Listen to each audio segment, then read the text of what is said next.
Hey, how have you been, guys? I'm Paradoxic, and welcome back to Stranger Things. This time we're on Season 3, Episode 6, titled Chapter 6, E Pluribus Unum. My automatic kind of language detection, detector is detecting some Latin here, but it could be anything else, but Latin seems to be the most logical assumption for that one. But yeah, so what happened previously? Episode 5, we had Jopper kind of kidnapping Alexei Smirnov, as we have dubbed him. His name is Alexei, but Hopper calls him Smirnov. But their last location that they had to scout out was the Hess farm, and they found a secret kind of laboratory-looking place under the house, and they kind of took en route, like in the process of escaping the Russian Terminator dude, they kind of kidnapped Alexei, the scientist, who was actually there a year ago, like the first experiment that actually failed, and he was told you have 1 year. So he's now on the run with Joyce and Hopper, and they've met up with our friendly neighborhood conspiracy theorist, Murray, who helped Jonathan and Nancy take down the Hawkins lab in the last season. And turns out he actually speaks fluent Russian. So, yeah, and he uses it to insult Russians almost immediately too. But yeah, so they are being hunted by the Russian Terminator dude, and they are currently with Murray. And I think they're just going to be like kind of uncovering what's going on in Hawkins and what's going on in the labs. But speaking of labs, we also had Team Scoops over at the Starcourt, consisting of Dustin, Erica, Steve, and Robin, uncovering the main kind of Russian laboratory directly underneath Starcourt Mall, and they discovered like some weird, like green acidic substance being shipped there, and then upon traveling through the corridor, they just uncovered like the whole laboratory, snuck into the comms room, and Steve won his first fight with the guy in charge of comms. He elbow to the ribs and then phone to the face, and he was out for the count. So he won his first official fight with a Russian. So yeah, but they've discovered that base, and Nancy and Jonathan have teamed up with the kids, and they discovered that Tom and his wife were kind of beaten out and taken out to the warehouse and whatnot, and then they went back to the hospital to check up on Miss Driscoll, who is no longer in bed. I think she was killed, because Tom came out of nowhere covered in blood, and then the old blonde douchebag who also works in the newspaper came out, and he's been infected as well. He's been flayed. And then it was down to Nancy and Jonathan to kill the both of them, which they did, and then they kind of transformed into some kind of horrific kind of goop monster. That is that they now have to fight that off in the hospital, and I don't know what I mean. The goop monster, I think it doesn't look like the Mind Flayer itself. It looks like a smaller version of it because it's only two humans that have gooped together. But Tom and the blonde dick bag are gone. He's they both turned into individual goops and then just morphed into one giant monster that they now have to fight off, and the kids are there as well, so they're likely going to help. But yeah, that is pretty much all I have from the last episode. So episode 6, E Pluribus Unum. Let's go. Steve, where's your Russian friend? Oh shit, he woke up. Oh, but you just had to open the door, didn't you? You just couldn't just look through the window. Oh, shit. Yeah. Oh, there's no platform. It's just shooting directly out into the air. Oh, don't pull a self-sacrificial note now.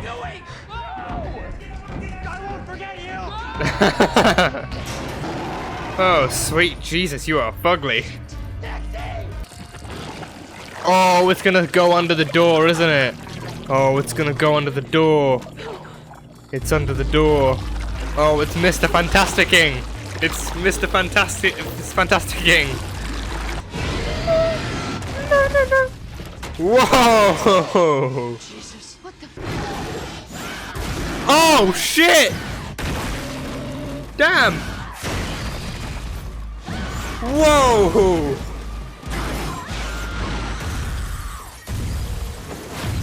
Oh shit! She pulled a Groot! Just smacking it from side to side. She pulled a Groot. Oh, and it's gonna rendezvous with the Mind Flayer, isn't it? It's gonna rendezvous with the Mind Flayer. Good job as always, El. Great job. Is that like one of Tom's bones? It's time. Is it? Is it really? Oh no. He did ask for cherry. Well, they didn't have cherry. They didn't have it. And it doesn't matter because it all tastes the same. Okay? It is sugar on ice. You tell him that. Скажи этому придурку, что это не одно и то же, что я хочу вишню, как я просил. Oh, come on, Alexi, you're not in. It's not the same at all, and he would like Cherry. cherry. Oh, yeah. Yeah. He's gonna kick his ass. He's gonna kick his ass. He's gonna kick.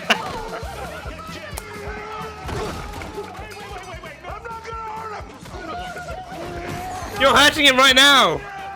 He's scared. You just gave him the fucking car keys! He's scared. Not of I'm us. so done! Of them. Hopper! He's scared of that 7-foot-tall Russian freak who could have killed him just as easily as us. Smirnoff knows. I give him 30 seconds before he comes knocking on. I'll give you 10 before he drives off. Right back into our arms. He's not driving away. Could Hopper be right? Oh, look at that. Oh, he's reversing? He's reversing? He says he likes strawberry too. He does now. He does now. Oh, Steve. That one stunk. Oh, Who do jeez. you work for? You think I just wear this? I'm a spy in a sailor's uniform. Oh, jeez. Oh, that's gonna be a good few ribs. I already told you. I'm not gonna tell anybody about this, okay? Shit happens The like fact that you say that makes them want to kill you even more. Ice cream. What did you do? You son of a bitch! You're going to regret that, Suka. If anyone's a Suka here, you're the Suka. You're the supreme Suka. Your girlfriend used Elle's powers to spy on us. No, I did not. They were make her. playing It was a her idea. a Why are you mental talking version about of this? Spin the Bottle. Seriously. Yeah, so can we please just come up with a new plan because I love her and I can't lose her again. Oh, he loves her. What's going on? He loves you, Ellie. Just family discussion. Oh, I don't understand what he's saying. I thought you were fluent. Oh, I'm sorry. Are my free translation services not good enough for you? Because you can just go ahead and file your complaint right up my ass. Location was the other half. Hawkins, the soft spot in the world for the Upside Down. He says it is opening. Opening. So it's ajar. It's ajar. But open enough for the Mind Flayer to come through. Прям как толстый Рэмбо. Rambo? He says he likes your courage. You remind him of a Rambo. fat Rambo. Big, 9 feet or so. Why? They've got a cage for a Demogorgon? Okay. Erica? Son of a bitch! a deadly weapon could be useful. 2, 3. Okay, that worked. Okay, let's go. Right, execute the plan. 3. Holy shit. 1, 2, 3. Oh, you gotta be fucking kidding me. Ugh. It's okay, it's okay. Do you even remember me from that class? I don't think so. Of course you don't. You were a real asshole, you know that? He was. He was surrounded by bad people. Where were you two going? Just deeper underground to, you know, see what the core of the Earth is like. Wait a sec, wait. Wait. Okay. Wait, what is that thing? It will help you talk. Oh, it's a truth serum? Ah, not there. Whoa, not there. No, anywhere but there. No, no, no, no, no. No, no, no, no, no. No. Ah, I actually felt like a tingle as it went in. Oh shit. Oh shit, shit, shit, shit, shit. Whoa, where is she? There's... Is that Billy?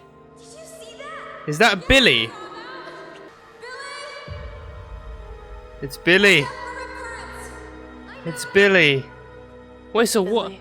what happened to his mother? It's California. Here at 618-625-8313. Your message will be relayed.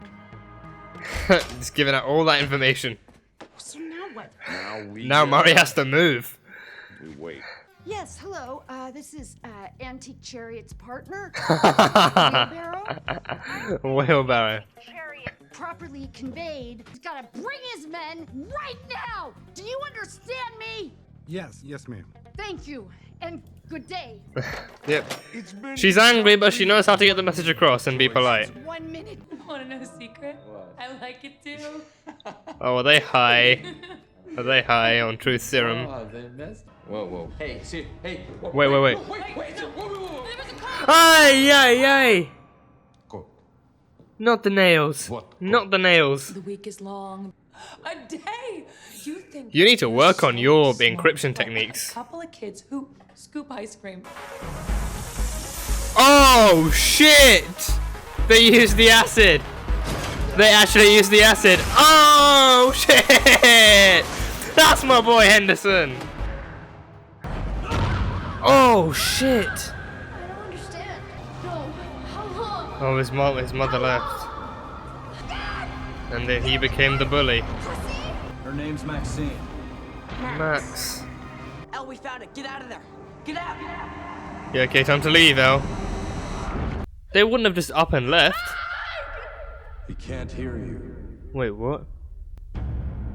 Wait, what? You shouldn't have looked for me. Oh no. Oh, so now they're all coming for El. You let us in.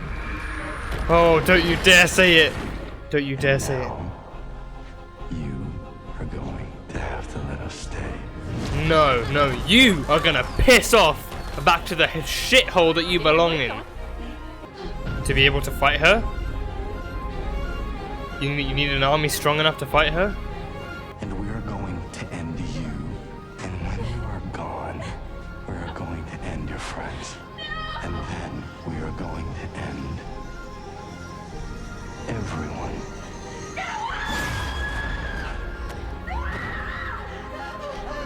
Oh god.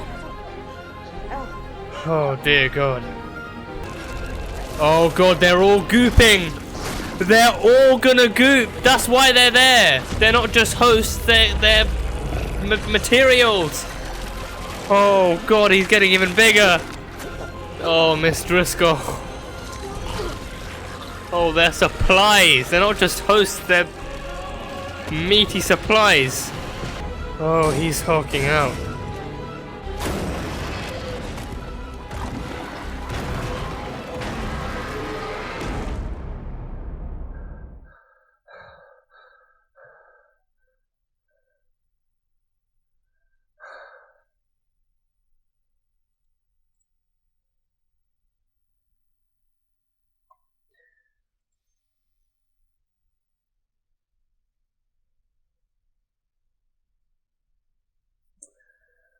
Wow. Wow.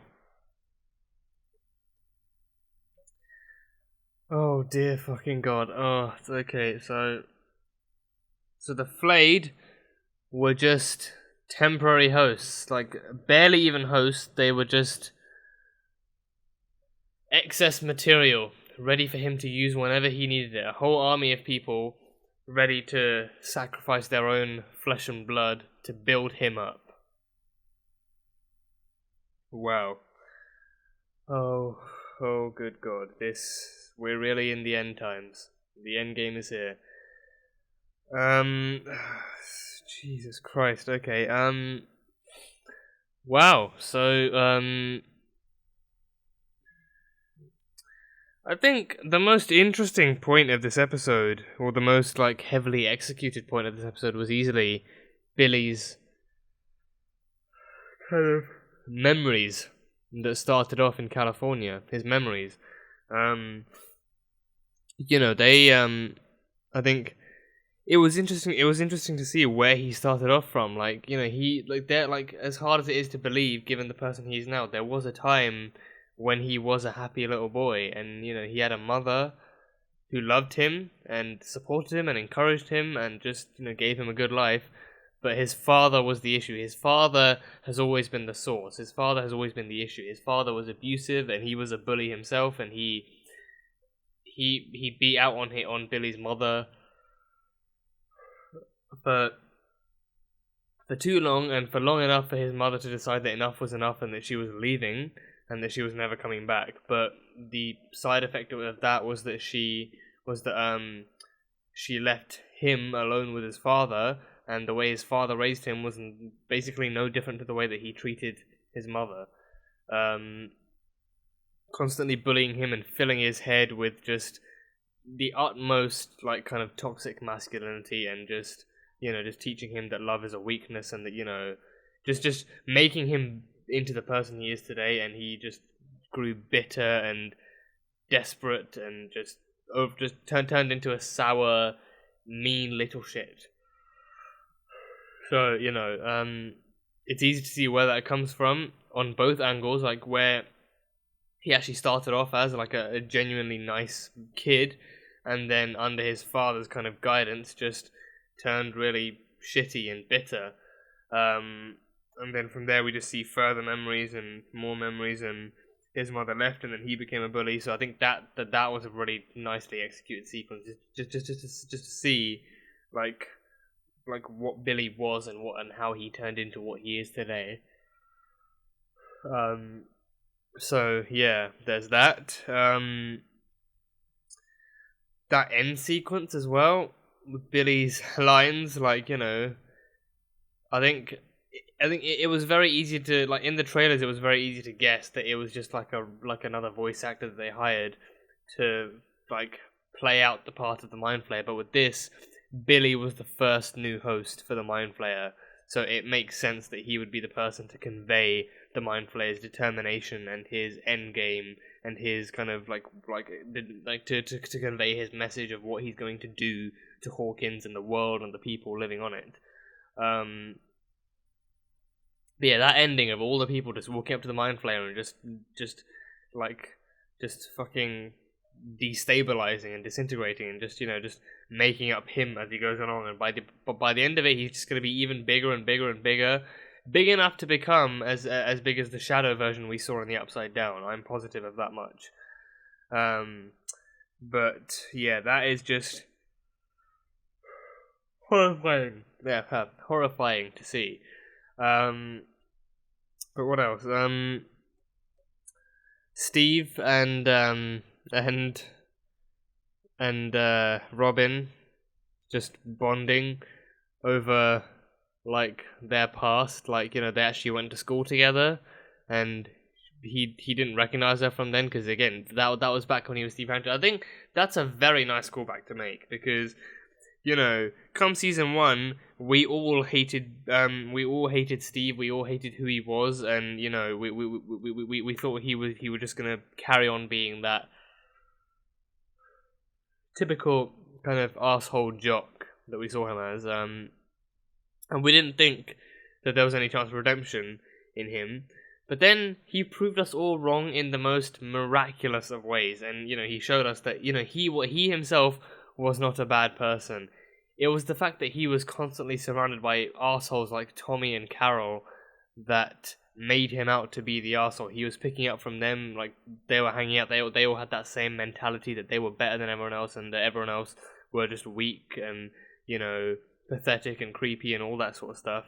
Granted, that thing with Jonathan in the first season, I'm gonna have to stand with Steve on that one. I'm kind of gonna have to stand with Steve, but you know, again, in the end, he did redeem himself. He bought Jonathan a new camera. He went to Jonathan's house out of his own intention to apologize for everything that happened and to apologize and to make him a better person. Helped fight back against the Demogorgon. Come season 2, he's helping to look after the kids. He became Mama Steve, and now we got Daddy Robin potentially as well. I feel like she's gonna very easily become a parent to the kids.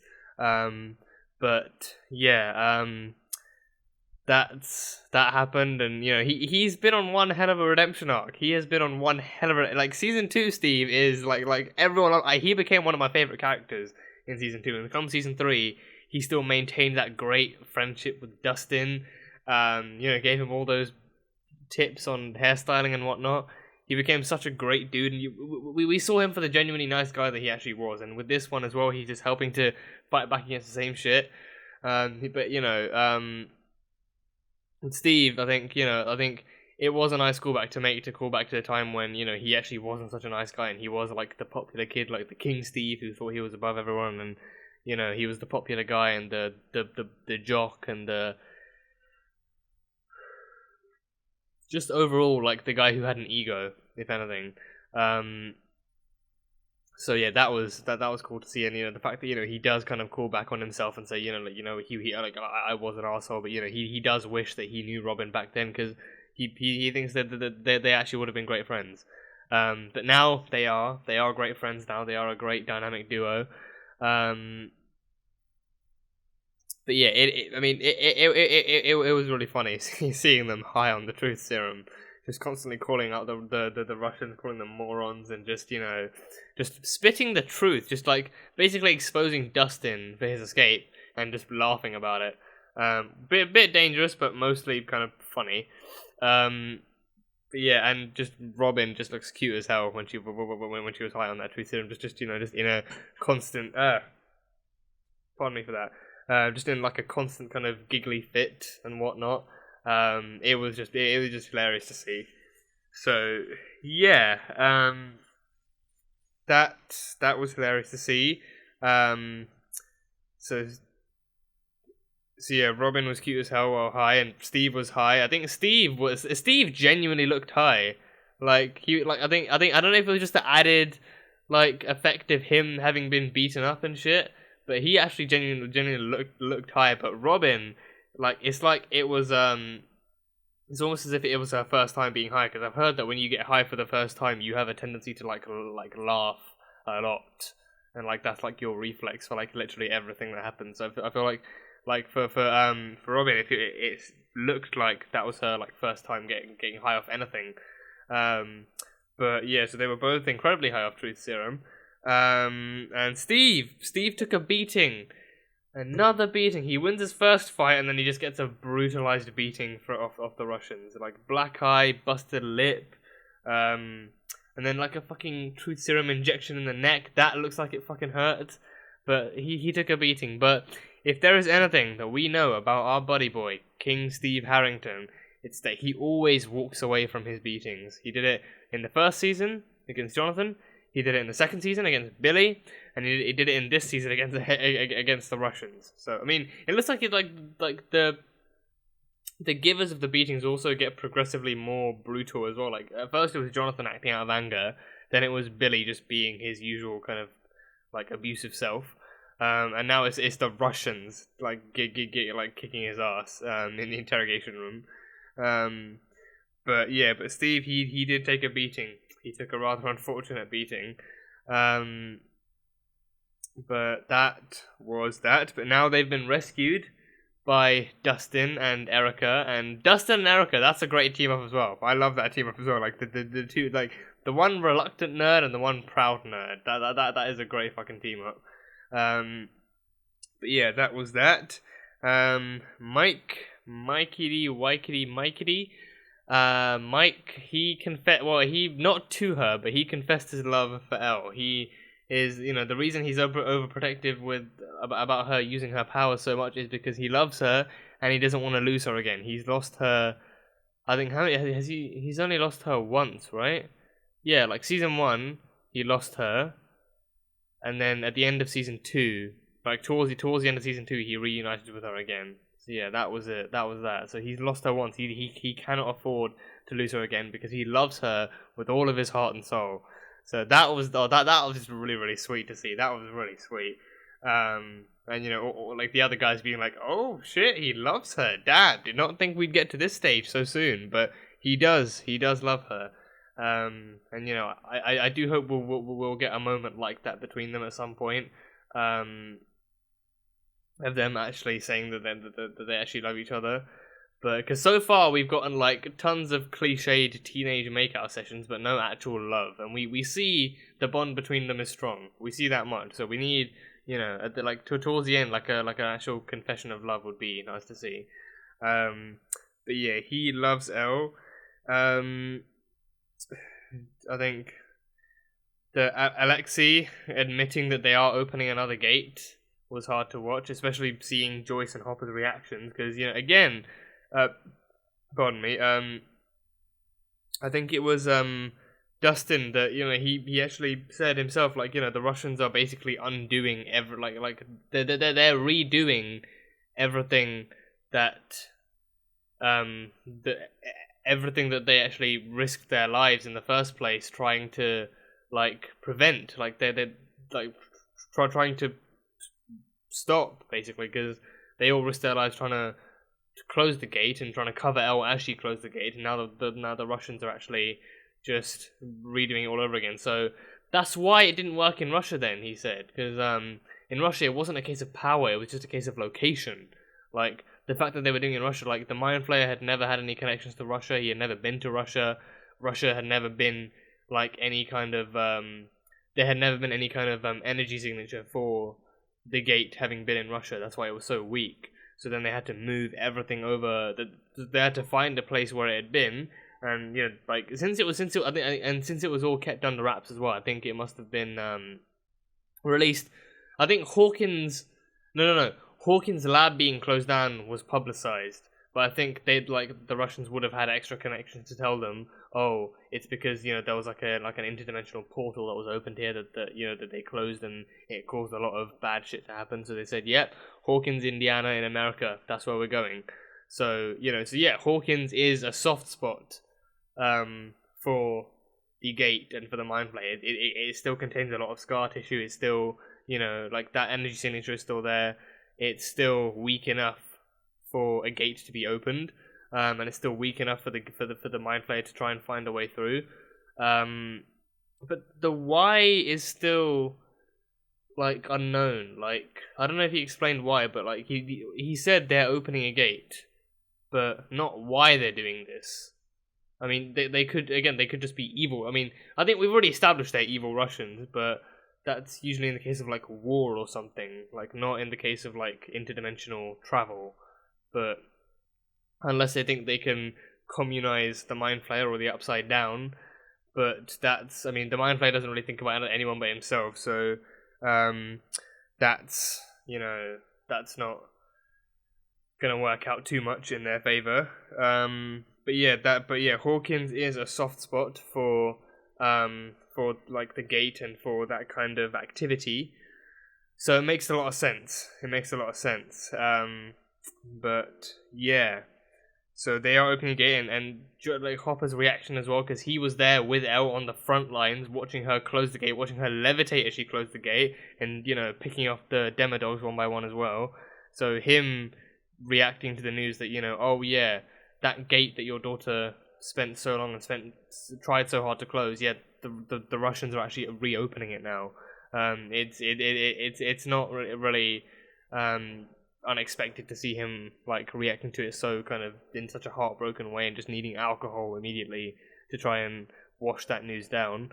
But he's gonna try and get Alexei to the gate. And I mean, I assume there's gonna be yet another showdown between him and the Russian Terminator dude. So he's gonna be getting in the way of that, but he has promised to get Alexei to the gate so that he can turn off the key, maybe?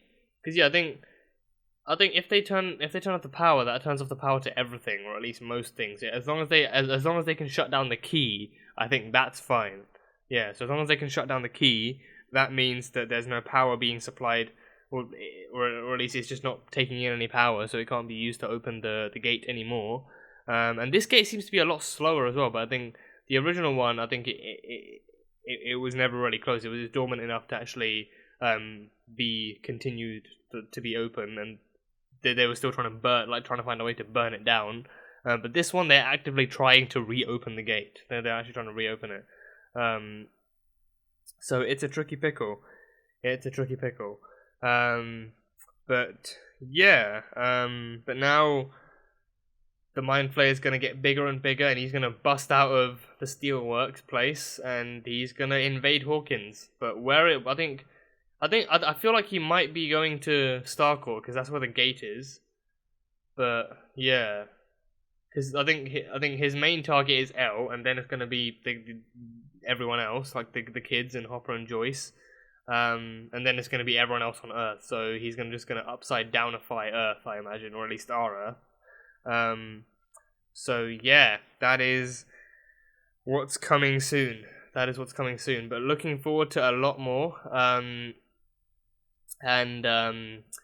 It's just so much drama going on. But it's all worth it. It's all building up very nicely. It's all paced very nicely. Well, I think anyway. But yeah, that was Stranger Things Season 3, Episode 6, Chapter 6, titled E Pluribus Unum. So thank you guys so much for watching this video. If you guys enjoyed it, then salt and burn that like button. Comment on what you thought of the episode and what you think is coming up next for Team Scoops and everyone else. And yeah, that's it. So I will see you guys next time.